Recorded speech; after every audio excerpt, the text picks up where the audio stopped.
पुराने लेख पर चलती चली गई।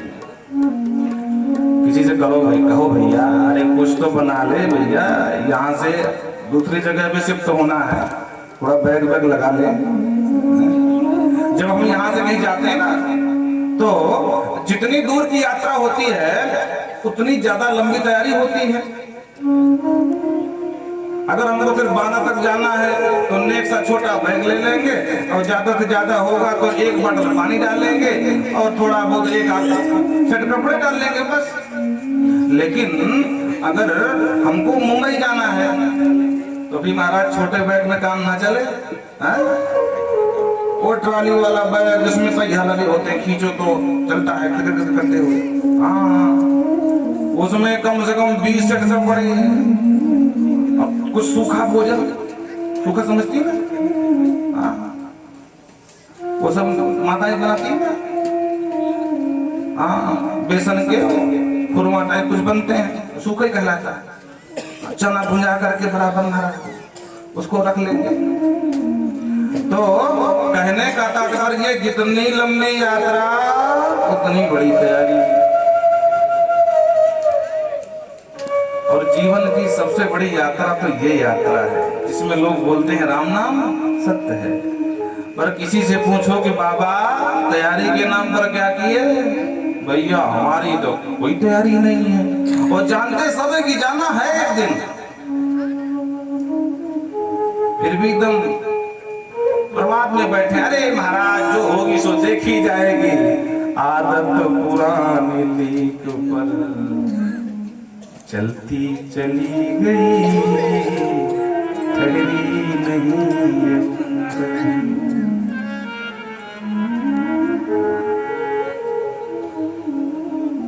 आदत पुरानी लेख पर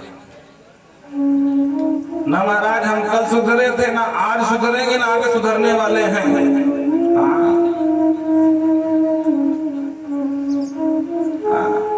रणम तत्वा घटम पिबेत। अरे खा पी के मरेंगे तो कम से कम यमराज पूछेगा ना कि भाई हाँ ठीक ठाक मरे हो। वो कहते हैं ना रणम तत्वा घटम पिबेत। महाराज खाने पीने बिल्कुल कंजूसी ना करें। अगर घी घर में ना हो तो उधार पैसा लेकर के, कर्ज लेकर के फिर घी पिएंगे, पर पिएंगे जरूर। हाँ, रणम तत्वा घटम पिबेत। दसम वहीनम जातम तुंडम। मुंह में दांत नहीं, पेट में आंत नहीं है, फिर भी वासना चिपके हमारा। हाँ, भले ही सतुआ घोर के पी के ही जीव का चले पर चले महाराज। अब बात वहीं आके फंस जाती है। आदत पुरानी लेख पर चलती चली गई, ठहरी नहीं।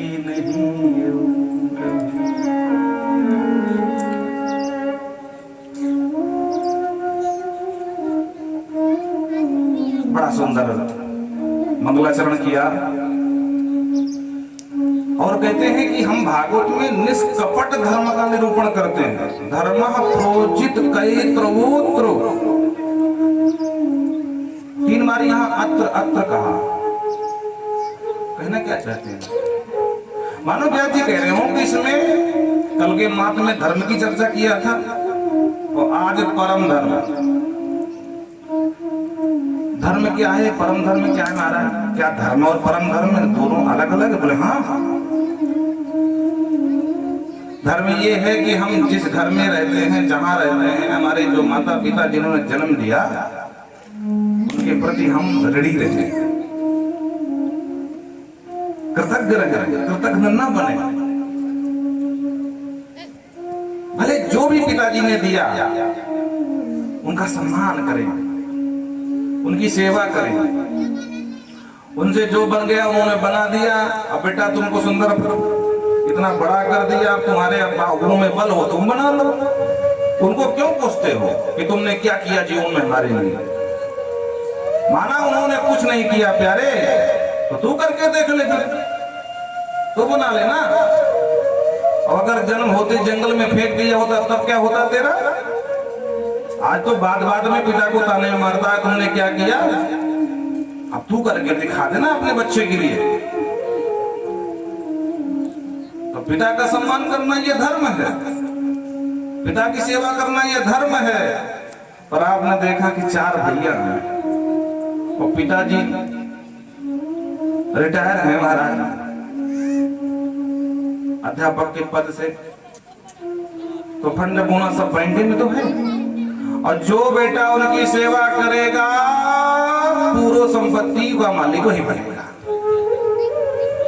अब महाराज पिताजी को भूख भी नहीं, महाराज पिताजी कुछ खा लो, थोड़े कुछ खा लो। और सुबह शाम 3 बार उनके चरण सेवा हो रही है। महाराज बावरे बने हैं पिताजी पिताजी पिताजी पिताजी। क्यों? क्योंकि पिताजी का जो फंड बोनस है वो मिल जाएगा। ये धर्म नहीं है, ये कपट धर्म है। धर्म की आड़ पर आप छल कर रहे हो, कपट कर रहे हो। और भागवत कहती है कि भैया हम धर्म की भी चर्चा करेंगे और हम निष्कपट धर्म की भी चर्चा करेंगे। धर्म पिता माता की सेवा करना है, बच्चों का भरण पोषण करना है, पर परम धर्म ये है कि निस्वार्थ भाव से किसी प्रकार का उनसे आशा न करें। आशा एक राम जी से, दूजी आशा छोड़ दे, और नाता एक राम जी से, दूजा नाता तोड़ दे। क्या आशा करना है? आशा ही परम दुखम, आशा ही परम दुख का कारण होती है। नैराश्यम परमम सुखम, भागवत के 10वें स्कंद में कहा आशा ही दुख का कारण है। ध्यान से सुन लेना। आप साइकिल से चल रहे थे, बोले अरे राम राम, ये बदल के जब मोटरसाइकिल वाले निकलते हैं तो क्या बताएं, हे प्रभु ये कृपा करके एक मोटरसाइकिल बन जाए फिर सुखी हो जाए। अब मोटरसाइकिल आ गई तो बगल से कार वाले को देखने लगे, अरे भैया मोटरसाइकिल तो ना ठंडी के लिए अच्छी, ना गर्मी के लिए अच्छी, ना बरसात के लिए अच्छी। ठंडी में ठंडी लगे, गर्मी में लू लगे, बरसात में भीग जाए। भैया इससे अच्छा तो 4 पहिया हो जाए, तब सुखी हो जाएंगे। तो 4 पहिया भी धीरे धीरे खून पसीना एक करके, दाएं बाएं करके, समझ रहे हो दाएं बाएं मतलब क्या होता है, इधर उधर करके किस तरह से। आई देखो, जब आवश्यकता से ज्यादा कामना आप रखोगे तो वेतन तुम्हारा तो बंधा है ना, उतना ही मिलने वाला है। अब उस वेतन से तो तुमको 4 पहिया मिलने वाली रही नहीं, तो क्या करोगे? दाएं बाएं करोगे। हाँ, जिसे कहते हैं घोटाला। तो किसी गरीब का गला दबाओगे, उसके हिस्से का अधिकार भटक जाओगे। अब मान लो 4 पहिया ले भी आए तो भी बड़ी 4 पहिया देखे, अरे भाई 4 पहिया तो है, लेकिन अगर एक बार जो है BMW मिल जाए, हाँ उसका जलवा दूसरा है भाई। पहले छोटे फ्लैट में थे, बोले इसमें ठीक नहीं, पहले कमरे में किराए में रहे, खुद का फ्लैट हुआ, उसको और बड़ा फ्लैट भी, महल 2 महल बनाते चले जाओ। लेकिन सुखी कब हुए जरा ये तो बताओ। आशा ही दुख का कारण होती है। आशा ही परम दुखम, नैराश्यम परमम सुखम। आशा छोड़ो, कर्तव्य सब करो। जहां हो, जिस पद पर हो, निष्ठा से कर्तव्य करो, पर आसक्ति मत रखो, आशा न रखो। क्योंकि आशा रखोगे कि हमारा बेटा हमारी सेवा करेगा तो पक्की बात है कि कल तुमको रुलाएगा, क्योंकि सेवा तो करनी नहीं उसे। अब तुम आशा बांध के बैठे हो कि सेवा करेंगे। आजकल की जो ये माताएं हैं जो सासू बनती हैं, आशा पालती है मेरी बहुरिया आएगी, बहुत चरण दबाएगी, और बाद में बैठ कर रोती है, अरे महाराज ये छोट वाली तो सबसे खतरनाक निकल गई। भगवान जाने ये इसने क्या पढ़ा दिया मेरे बच्चे को, वो उसी के गीत गाता हमारा, मेरी बिल्कुल नहीं सुनता। अरे तो मैया अगर सास अगर बहू और बेटा प्रेम से रहे, दूसरे क्यों पेट में जलन हो रही है? भाई बहू बेटा अलग रहे तो समस्या की बात है, चिंतनीय विषय है। अरे प्रेम से रह रहे दो, और समस्या वो समस्या की मेरे चरण क्यों दबाए जा रहे हैं। तो वो जमाना गया कि बैठे बैठे बेड में और चाय नाश्ता मिल जाए, आज तो करके खाना पड़ता है, धीरे धीरे और समय बदलेगा, चिंता मत करो। हाँ, इसलिए आशा ही परम दुखम, आशावादी बन करके कुछ नहीं हासिल करोगे। निस्वार्थ भाव से आप अपना कर्म करो, कर से कर्म करो विधिनाना, मन राखो जहां कृपा निधाना। काम करने में कोई बुराई नहीं है, काम नहीं करोगे तो खाओगे क्या है। शरीर माध्यम खल धर्म साधनम, ये शरीर है समस्त साधनों का माध्यम है। अगर शरीर ही नहीं रहेगा तो क्या पूजा कर लोगे, क्या पाठ कर लोगे। इसलिए शरीर का भी ध्यान रखो, और ये मत सोचो कि ये शरीर मिल गया अब हमारी रजिस्ट्री हो गई, हमारा ही हो गया, क्योंकि ये ना किसी का हुआ है ना होने वाला है। ये जब तक है तब तक है, और जब तक है उससे पहले सावधानी पूर्वक लोक और परलोक दोनों बना लो। समझ आ रहा है? लोक और परलोक, लोक का मतलब जहां रह रहे हो उसको बना लो, दुकान मकान को खड़ा कर लो, कोई बुराई नहीं है, लेकिन दुकान मकान के चक्कर में परलोक न बिगड़ जाए, ये भी ध्यान रखो, क्योंकि उम्र का कोई भरोसा नहीं, ठहरी नहीं, कभी नहीं ठहरती है। हमारे सामने छोटे छोटे बच्चे, आज उनकी शादी क्या हो गई, अब बताओ, देखते देखते बहुत बड़े हो गए। इसलिए निष्कपट धर्म का निरूपण किया, कपट न करो, किसी के साथ कपट न करो, निष्कपट धर्म का अनुसरण करो, तो वही धर्म आपकी भी सुरक्षा करेगा। धर्मो रक्षति रक्षिता, निष्कपट धर्म का आप जब आश्रय लेंगे तो वही धर्म भी आपको लोक और परलोक दोनों संवार देगा। लेकिन जहां कपट धर्म का आपने अनुकरण किया तो लोक तो बिगड़ेगा ही बिगड़ेगा, पर परलोक भी बिगड़ने वाला है, क्योंकि लोक में जो करोगे वही तो परलोक में पाओगे। अगर यहाँ पूजा पाठ करोगे, जब तब करोगे, पुण्य बढ़ाओगे, तभी तो परलोक में स्वर्ग में जाओगे। अगर यहाँ बिगड़ गया तो वहां भी बिगड़ने वाला है। सीधी सी बात है, अगर भोजन बनाते समय और भोजन बनाने वाली ने ध्यान से नहीं बनाया तो भोजन 5 सीटी आना चाहिए, तो 3 में ही उतार लिया तो दाल तो कच्ची रह जाएगी ना। हाँ, बस यही सूत्र है। विद्यार्थी का काम है कि परीक्षा आने से पहले खूब पढ़ ले, तैयारी कर ले, और पढ़ने का जब समय था तब मोबाइल चला रहे थे, फेसबुक, इंस्टा, व्हाट्सएप। और जब परीक्षा में बैठने का नंबर आया तो और कुछ तो याद नहीं रहा, बस फेसबुक, इंस्टा ये सब याद रहा। तो फेसबुक, इंस्टा देखने से तो पास नहीं होने वाले, तो क्या हुआ, फेल हो जाओगे। अब फेल हो जाओगे तो समाज में भी अपयश पाओगे, घर वाले भी खूब गाली देंगे, मूर्ख गधा कहेंगे, पूरा पैसा बर्बाद कर दिया है, इसके पीछे मैंने कितना पैसा लगाया।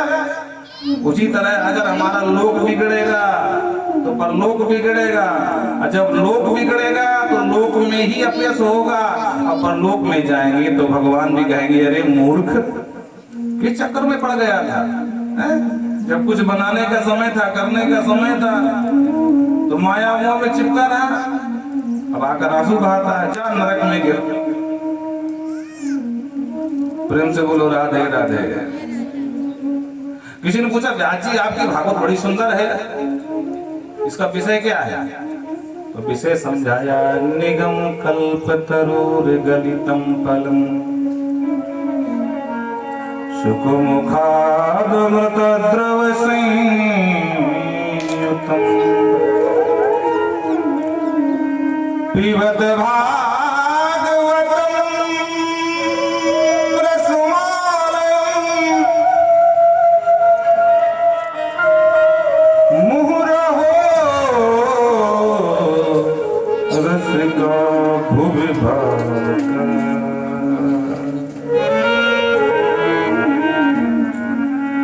सूर्य जी कहते ऋषियों, जो निगमों सा वेदा, वेद रूपी कल्प वृक्ष का पका पकाया जो फल है ना, वही भागवत में है, वही है भागवत का स्वरूप। किसी ने कहा महाराज फल है? बोले हाँ। तो आप तो कह रहे पीबत भागवतम, इसको पियो। बोले हम सही कह रहे हैं, पियो। अरे महाराज कभी कोई फल पीने वाला होता है? फल तो लोग खाते हमने देखे हैं, चूसते भी देखा है फलों को, पर पीते तो नहीं देखा है।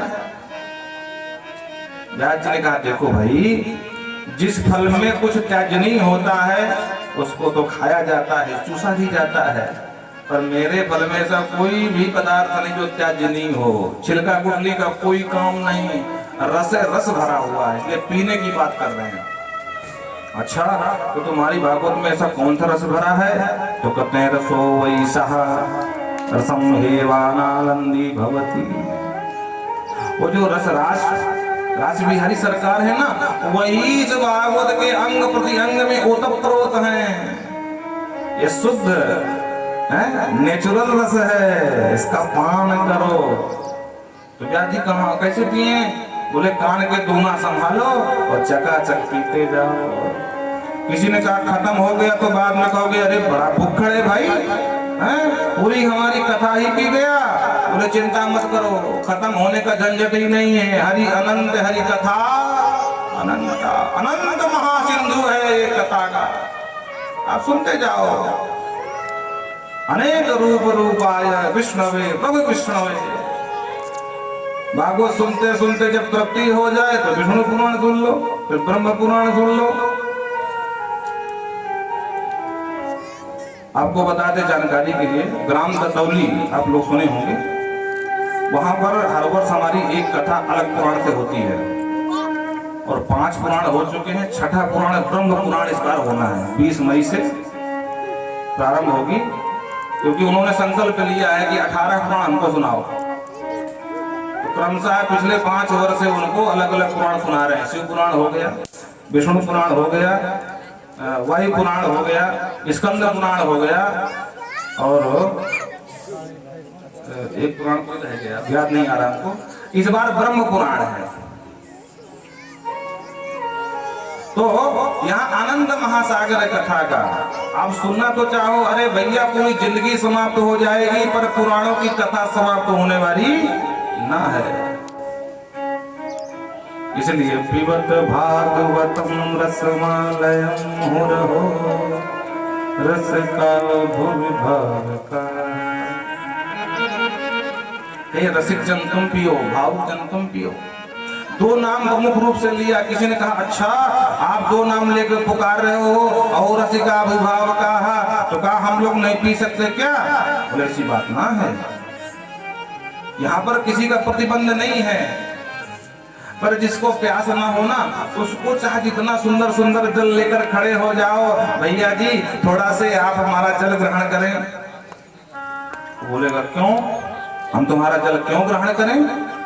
भैया हमने सोचा कि आज एकादशी है, 11 है, और मई का महीना है, थोड़ा से जो है परमार्थ कर दें, और सुंदर सुंदर शीतल जल की प्याऊ लगा दिया, और हमने सोचा कि जो भी आधे आगंतुक निकलेगा तो थोड़ा से जल ग्रहण कराएंगे, थोड़ा से कुछ तृप्ति हमको भी हो जाएगी।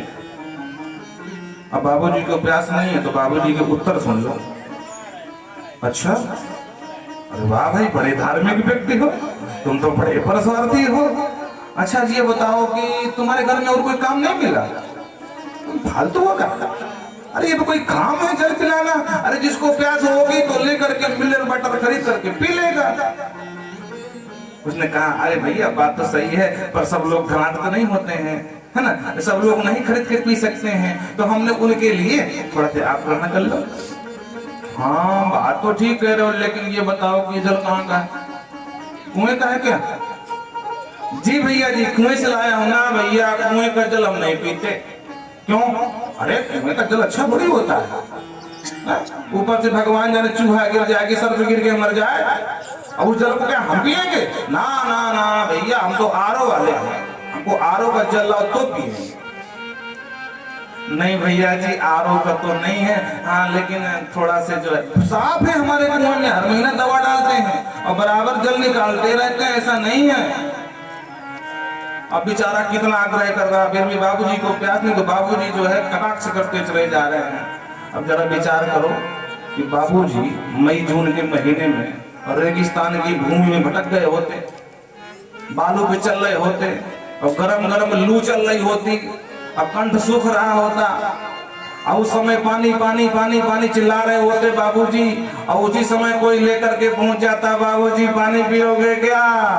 तो अब विचार करो, क्या एक भी प्रश्न सोचता कि कुएं का है कि मिनरल वाटर है कि आरओ का है कि नलकूप का है कि तुम्हारे घड़े का है? कुछ ना सूझता, सिर्फ जल ही दिखता। और आज इतने प्रश्न क्यों कर रहा है? क्योंकि प्यास नहीं है।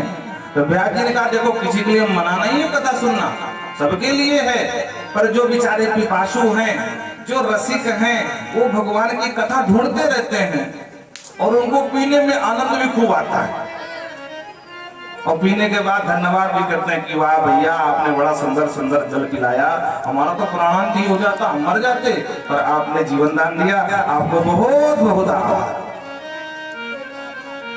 इसलिए दो नाम गिना,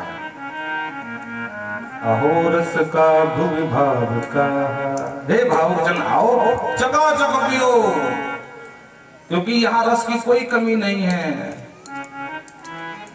भावन रस लंपटाहा, जो रसिक होते हैं ना, तो जैसे शाम को गौ माता जंगल से घर आने की होती है ना, तो बछड़ा रमाता है, मैया कब आएगी, मैया कब आएगी। जब मैया देख लेती है बछड़े को रमारा, दौड़ करके आकर के गिरती है अपने बछड़े के पास, खड़ी हो जाती है और लाड लड़ाने लगती है, जीभ से चाटती है। उसी तरह जो रसिक होते हैं ना, भावुक होते हैं ना, जब उनको पता चलता है कि भगवान की कथा होने वाली है, सारे कार्यक्रम कैंसिल, अब तो भैया चकाचक भागवत गीत सुनेंगे, कुछ नहीं करेंगे।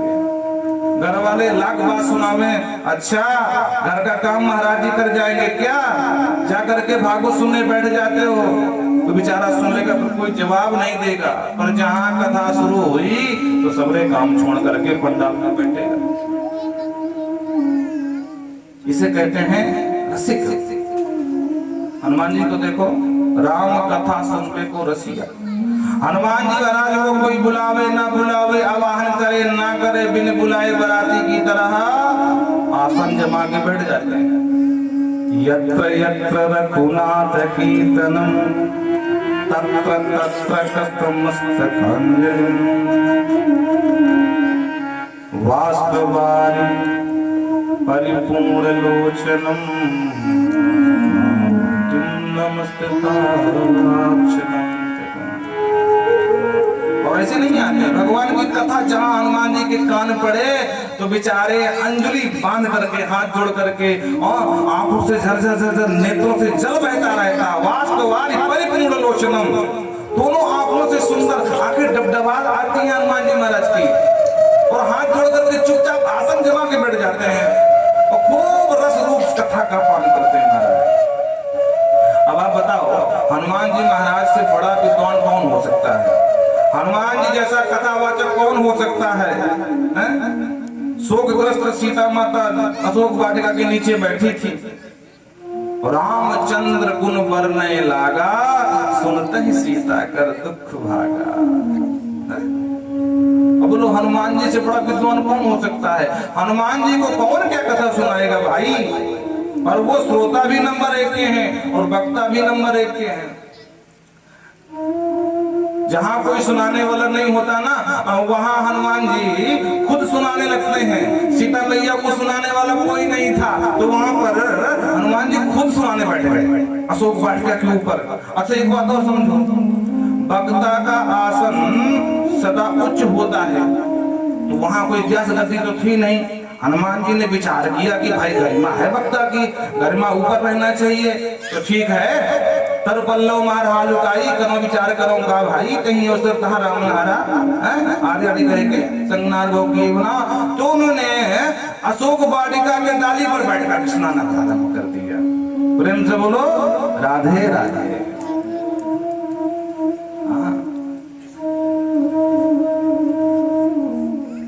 अचतुर्वदनो ब्रह्मा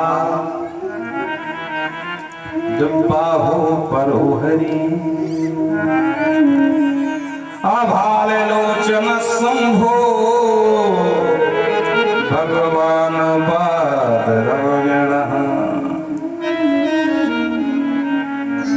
भक्त विधाता का भले ही एक मुख हो, पर कहते हैं जब वो व्यास मंच में होता है ना, अचतुर बदनो ब्रह्मा, वो वक्ता भले ही एक मुख वाला है, पर चतुर्मुख भगवान विधाता ब्रह्मा के समान बताया गया है। तो बाहु परो हरि ही, भले ही उसके दो बाहुएं हैं, पर चतुर्भुजधारी भगवान श्री विष्णु के समान होता है।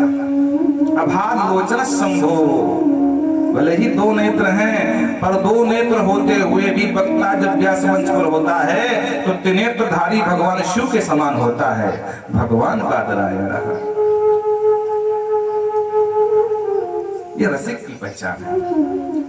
कथा सुनने जब बैठे तो तर्क की जो कैची है ना, वो घर में छोड़ के आओ, निष्कपट अनभिज्ञ होकर के बैठे, क्योंकि विज्ञ होकर के बैठोगे तो कथा में तो मन लगने वाला है नहीं, पर कुछ ग्रहण भी नहीं करोगे।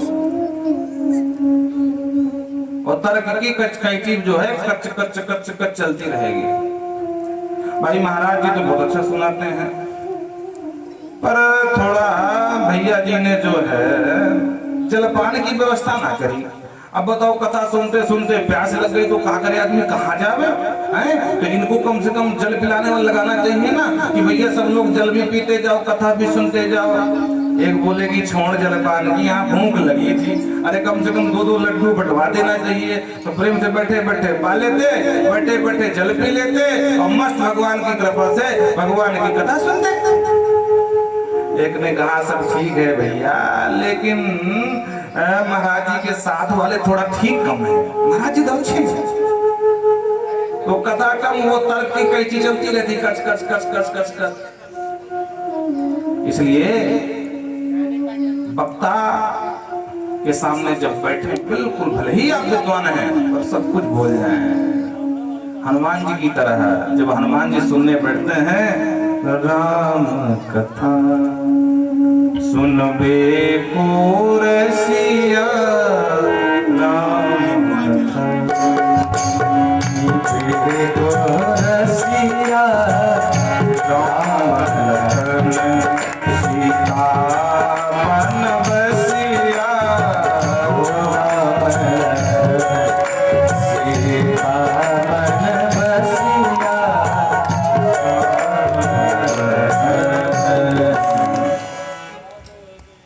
इसलिए कहते हैं ऋषियों, नैमिषे निमिष क्षेत्रे ऋषे सौनकादयः, सत्रम स्वर्गाय लोकाय सहस्र सम्मासत।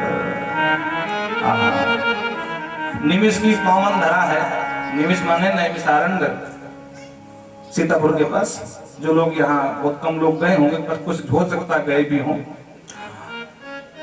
जितनी भी कथाएं हैं नैमिषारण्य से ही प्रारंभ होती हैं।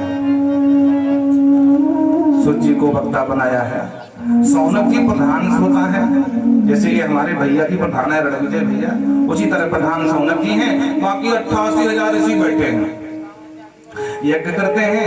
थोड़ा समय बच जाता है तो वो समय नहीं कटता है, तो सब ऋषियों ने विचार किया कि भाई देखो, यज्ञ तो चलती है दोपहर तक, और दोपहर के बाद हम सायं तक बिल्कुल फ्री रहते हैं, तो हमको एक काम करना चाहिए, ऐसा कुछ करें कि इस समय का सदुपयोग करें।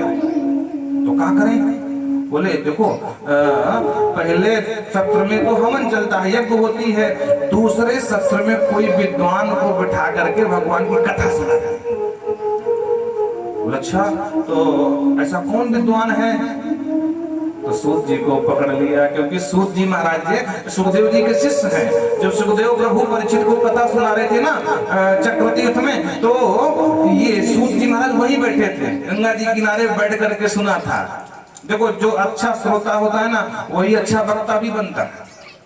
अगर श्रोता अच्छा नहीं है तो वक्ता नहीं बन पाएगा। हाँ, तो सूत जी को बिठाया और 1000 वर्ष के लिए संकल्प कर लिया। सहस्त्र शममासत, 1000 वर्ष दिव्य ज्ञान सत्र प्रारंभ हुआ। महाराज सौनक जी ने स्तुति करी और सूत जी ने प्रारंभ कर दिया। नारायणं नमस्कृत्य नरम चैव नरोत्तमं सरस्वती देवीं सरस्वतीं व्यासं ततो जयमुदीरये। आज ऋषियों ने प्रश्न पूछा, प्रभु किम श्रेयः शास्त्र सारः कः स्वावतार प्रयोजनम किम कर्म केवतारा च धर्मः कं शरणं गतः। सोची महाराज, आपके ऊपर गुरुदेव की बड़ी कृपा है और इतिहास पुराण के आप अच्छे जानकार हैं। आप सब तरह से सुयोग्य हैं। आप हमें कथा सुनावें और कथा में प्रश्न किया किम श्रेयः, श्रेय माने कल्याण, श्रेय मतलब होता कल्याण। हे सूत जी महाराज, आप प्राणी मात्र का कल्याण कैसे हो, जरा ये बता दो। और दूसरा प्रश्न किया शास्त्र सारा का, प्रभु शास्त्र बहुत हैं सनातन में, लेकिन शास्त्रों का सार क्या है, समस्त शास्त्रों का सार बता दीजिए। क्योंकि अगर एक एक पुराण सुनेंगे ना तो जिंदगी खत्म हो जाएगी, पुराण खत्म नहीं होने वाले हैं। तो समस्त पुराणों का सार समझा दो। और हमने सुना है कि भगवान अवतार लेते हैं। बोले हाँ, तो बोले स्व अवतार प्रयोजनम, भगवान अवतार क्यों लेते हैं? क्या भगवान दुष्टों का संहार करने के लिए अवतार लेते हैं क्या? और अगर भगवान को ही मारने आना पड़ा तो भी भगवान की भगवत्ता तो रही नहीं। अरे एक नेक से आतंकवादी को मारने के लिए प्रधानमंत्री को जाना पड़े तो इसमें कौन सी बड़ाई है भाई? भारत की सेना क्या पंगु हो गई है क्या?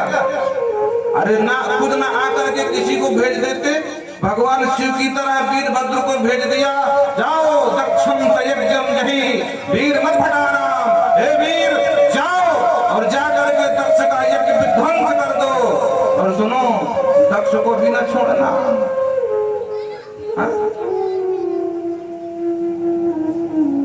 तो सो अवतार प्रयोजनम, हमने सुना है राम जी का अवतार रावण को मारने के लिए हुआ, तो राम जी में इतना भी शक्ति नहीं है कि अरे किसी को भेज देते। अब बताओ, ये बुद्धिमानी है? आतंकवादी से लड़ने के लिए देश का ही प्रधानमंत्री लेके AK-47 पहुंच जाए, ये तो कोई बात नहीं हुई। क्या देश की सेना ठीक नहीं है क्या? शिव जी की तरह किसी को भेज देते तो रावण का काम तमाम कर देते। और दूसरी बात ये है कि हमने सुना है कि रावण को सहस्त्रबाहु ने भी पराजित कर दिया था, बाली ने भी परास्त कर दिया था, कांध में दबा लिया था, बलि ने तो बांध लिया था घुड़सार में, जहाँ घोड़े बांधे रहते हैं। बोलो राधे राधे। और उसी सहस्त्रार्जुन को परशुराम जी महाराज ने अपने फरसे से काट काट के ठिकाने लगा दिया। तो जो काम राम जी करने आए तो वो तो काम परशुराम जी भी कर सकते थे, और उन्होंने रावण के भी बलिष्ठ सहस्त्रार्जुन को परास्त कर दिया, तो क्या रावण को नहीं मार सकते थे क्या? सूर्य जी ने कहा, ऋषि प्रश्न तुम्हारा बड़ा उत्तम है भाई। तो अवतार का प्रयोजन क्या है? और दूसरा प्रश्न किया किम कर्म केवतारा च, प्राणी मात्र का कर्म क्या है? और अवतार अगर हुए हैं तो कितने अवतार हुए, जरा ये बता दो। और सबसे अंतिम प्रश्न किया कि धर्मः कं शरणं गतः। हमने सुना है कि सब जब जब धर्म की हानि होती है तो धर्म संस्थापनार्थाय संभवामि युगे युगे, हर युग में भगवान अवतार लेते हैं और धर्म की संरक्षण के लिए। और फिर भगवान चले जाते हैं। जब भगवान चले जाते हैं तो फिर ये धर्म किसकी शरण में जाता है, ये बता दो। सूर्य जी गदगद हो गए महाराज और सुंदर अपने गुरुदेव का ध्यान किया। यम प्रजंद मनुपेतम पेत कृत्यम द्वैपायनो विरह कातरया पुत्रेति तन्मयतया तर्वोभिनेतो तम सर्वभूत हृदयं मुनिमानतोऽस्मि। सूर्य गुरु जी कौन है? सुखदेव प्रभु हैं। यम प्रजंतम, जिन्होंने जन्म लेते ही जंगल के लिए निकल लिए। पिता वेद व्यास पुकारते रहे, पुत्र इति हे बेटा बेटा, पर बेटे ने घूम के भी नहीं देखा कौन बुला रहा। अनुपेत अपेत कृत्यम, जिनका जनेऊ संस्कार भी नहीं हुआ था, कोई जगह छोड़ो जनेऊ को, जाति कर्म संस्कार भी नहीं हुआ था, पित्रार्चन देवार्चन की भी आवश्यकता नहीं समझे, और जन्म जैसे ही हुआ सीधे निकल ले। वेद व्यास जी पीछे पीछे चिल्ला रहे, अरे बेटा सुन ले, अरे बेटा ब्राह्मण पुत्र है, ब्राह्मण का सबसे बड़ा श्रेयस्कर कर्म होता है यज्ञोपवीत, अरे कम से कम यज्ञोपवीत तो करा ले भाई। पर घूम के एक बार भी नहीं देखा। देखो ये बच्चों को दूर कर दो, नहीं हम थोड़ा सा जो ना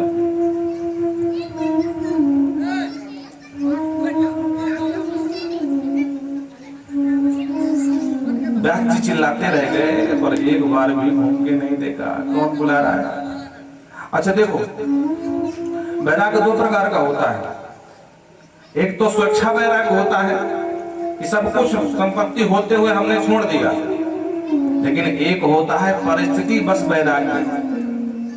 हमको हो गया शुगर, डॉक्टर ने कहा मीठा नहीं खा सकते, और हम आए वहां से बोले देखो भैया चीनी हमने त्याग दिया, चीनी से हमारा वैराग्य हो गया। तो ये वैराग्य नहीं है, ये मूर्खता है, तुम्हारी मजबूरी है, तुम चीनी खाओगे शुगर बढ़ जाएगा। पर यहाँ पर ऐसी कोई परिस्थिति नहीं है। कहाँ रहते हैं? बिल्कुल सुंदर वातावरण, भारत का सीमांत गांव सम्मप्रास, वर्तमान नाम माना, जो चीन के बॉर्डर में भारत का अंतिम गांव, वहां व्यास जी की गुफा है।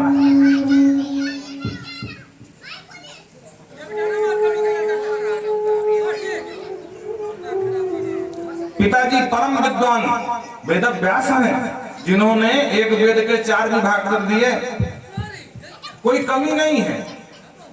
वेद व्यास जी बोलते गए, गणेश बाबा लिखते गए, पर फिर भी घूम के नहीं देखा कि एक बार कम से कम पिताजी के साथ रह ले, एक बार भी नहीं। वैराग्य, मरकट वैरागी संसार में बहुत पाए जाते हैं, और उस वैराग की प्रतिष्ठा नहीं है जो मरकट वैराग होता है। मरकट समझते हैं बंदर को, बंदर की तरह जो उछल कूद करे, घर में भाई खटपट तो चल बाबा के मठ पर, अरे राम राम, देखो कैसी बात बोलते हैं कि तुमने क्या किया, और इनके लिए पूरा जीवन खपा दिया, गधों की तरह भाट होता रहा। आज ऐसा बोलते हैं, आज मैं शपथ खाता हूं कि लौट के घर नहीं आऊंगा। उठा करके झोला झंडी जो भी हमारा दंडक मंडल निकल लिए, सीधा बांधा रेलवे स्टेशन पहुंचे तो इधर से धीरे से एक फोन पहुंचा रहे पिताजी। अच्छा गजब के दिमागी लोग संसार में। देखो एक डांटता है तो एक उनको कहता है ये तो मूर्ख है, इनकी बात का बुरा क्यों मान गए, मैं तो कुछ कहा नहीं आपको, आप आजा आजा आजा। हाँ गजब विडंबना है, एक आंख दिखाता है और एक हाथ जोड़ता है, यही है सामंजस्य। जैसे आपने देखा होगा सीता स्वयंवर में राम जी की कथा में, राम कथा में लक्ष्मण जी आंख में आप दिखा रहे परशुराम बाबा को, और राम जी हाथ जोड़ रहे हैं। विप्र वंश की यश प्रभुताई, अब हूँ ये जो तुम है। तो एक बेटा और दिखाता है और उसकी बहुलिया कहती है अरे पिताजी हम तो कुछ नहीं कहा, अब आपका ही तो बेटा, आप क्या कह सकते हैं, ना आपको कुछ कह सकते हैं ना इनको कुछ कह सकते हैं, लेकिन इतना अधिकार है मैं आपकी बहू हूँ, और मेरी छोड़ो तुम्हारा नाती कैसे रहेगा आपके बिना, आपके साथ ही खाता, आपके साथ ही सोता, आपके साथ मेला देखने जाता, बेचारा बीमार पड़ जाएगा। उधर से आवाज आ रही कि हाँ बहुलिया ठीक कह रही है, मैं अगर गया तो नाती पक्का बीमार हो जाएगा। अब नाती की याद में बाबा का मैं बैराग वहीं खत्म। अब वापस लौट के बुद्धू घर को आए, अब फिर घर में आकर रुक गए। तो ये है मरकट बैराग। लेकिन सुखदेव प्रभु का बैराग मरकट नहीं है। गंगा की धारावत वैराग्य है। गंगा जी जब निकलती गंगोत्री से तो बिल्कुल छोटी सी धारा होती है, बिल्कुल छोटी सी, और जैसे जैसे आगे बढ़ती है धारा विस्तार होती चली जाती है, और जाकर के कलकत्ता के आगे जब गंगा सागर से मिलती है तो नाम हो जाता है गंगा सागर। वैराग्य ऐसा होना चाहिए। प्रेम से बोलो राधे राधे। आप लोग बड़े कंजूस हो भाई, बताओ राधे राधे बोलने पे भी क्या कोई आपको दक्षिणा मांग रहा है? थोड़ा जम के बोलो ताकि भगवान को भी अच्छा लगे। हाँ कि सब ठीक खाए पिए घर के लोग हैं, यहाँ बैठे हैं, और ऐसी आवाज निकल रही मानो नवरात्रि का व्रत चल रहा हमारा। प्रेम से बोलो जय श्री कृष्ण।